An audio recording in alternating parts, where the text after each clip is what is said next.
Hello again, my name's Gabe Zollner. This is the 28th of December 2016. Caught a little bit of the news this morning and heard that Barack Hussein Obama, he's working feverishly to enact laws to protect his legacy. Huh? What kind of legacy is he looking to protect? I mean, can anyone highlight one thing that he's done that's been good for the American people? Just give me one thing that he's done that's good for the American people. The middle class American people. There isn't anything that he's done that's been good for the middle class or for any class. Well, that's not true. If you're a homosexual or if you're a lesbian, he's done a lot to protect you. He's given them legal status in marriage. How does that work? Can a cow and a giraffe sort of marry? Huh? Now, these people should receive a union to share their love for one another. But it's not marriage. But that's a different story. So is he looking to protect his legacy when it comes to Obamacare? That's caving in all by itself. It's sinking below the waves of tyranny, which I've stated countless times. Huh? Is he looking to protect the Iranian deal? That's totally falling apart. What's he looking to protect? What's he going to put in his library other than his teleprompter? The guy's a complete stuttering, stammering jackass. I did a couple of videos where he said that he knows that if he ran again and expressed his vision, he could win a third term. What vision? Huh? What vision could he express that's going to get him to be elected for a third term? There isn't one.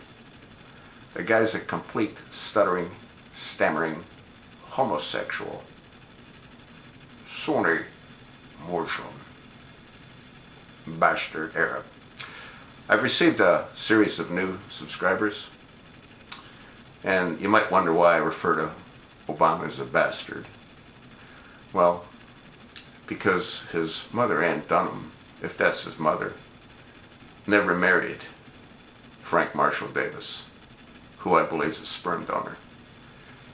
They couldn't marry. Whites couldn't marry blacks until 1969 due to the Jim Crow laws. Oh, by the way, it was the Democrats that enabled the Jim Crow laws, just in case you were wondering. It was also the Democrats that created the Ku Klux Klan. And let's not forget, the Democrats were dead set against immigration in the late 20s and early 30s. Now, don't believe me. Do your own research. Google who created the Ku Klux Klan and when. I think it was in the late 1870s.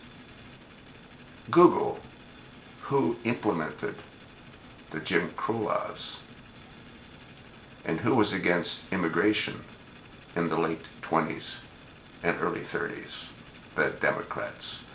And they've done such a marvelous job bullshitting the African American community that they voted for a Muslim Arab.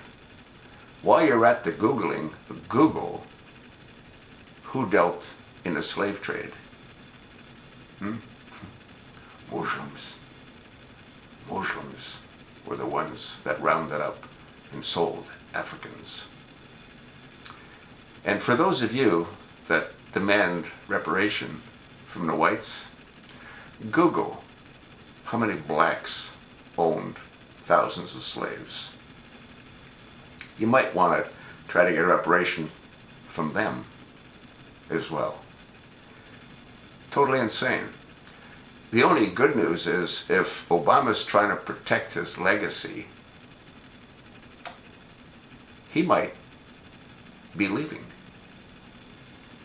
And what you need to do is you need to get a hold of your congressional representative and write letters to your congressional representatives. Don't just make phone calls. And write letters to the incoming Attorney General, Jeff Sessions, demanding that Donald Trump, President Donald Trump, on the 21st of January 2017, unravel Obama's first executive order.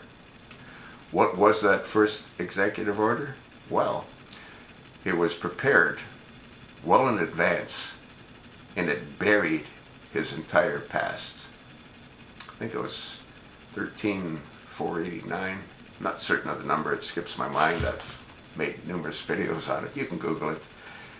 And if Donald unravels that executive order through the incoming Attorney General, Jeff Sessions, anything and everything that this flop-eared, crack-smoking, Sunni Islamic extremist, fudge-packing, homosexual bastard Arab will disappear. The Supreme Court will have 2 additional vacancies.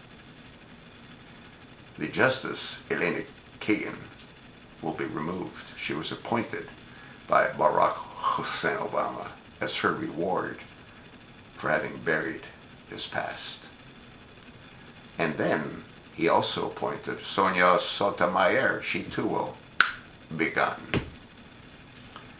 And then the minority Speaker in the House of Representatives, Nancy Pelosi.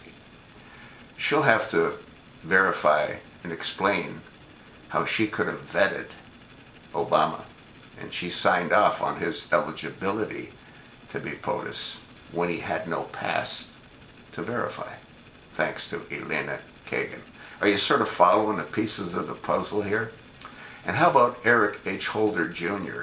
Well, Eric H. Holder Jr. was a partner in the law firm that was engaged by the Supreme Court Justice, Elena Kagan.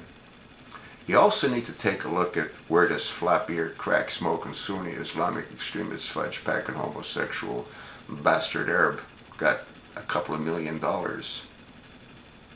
to pay the law firm that Eric H. Holder Jr. was a partner in. Probably from the DNC.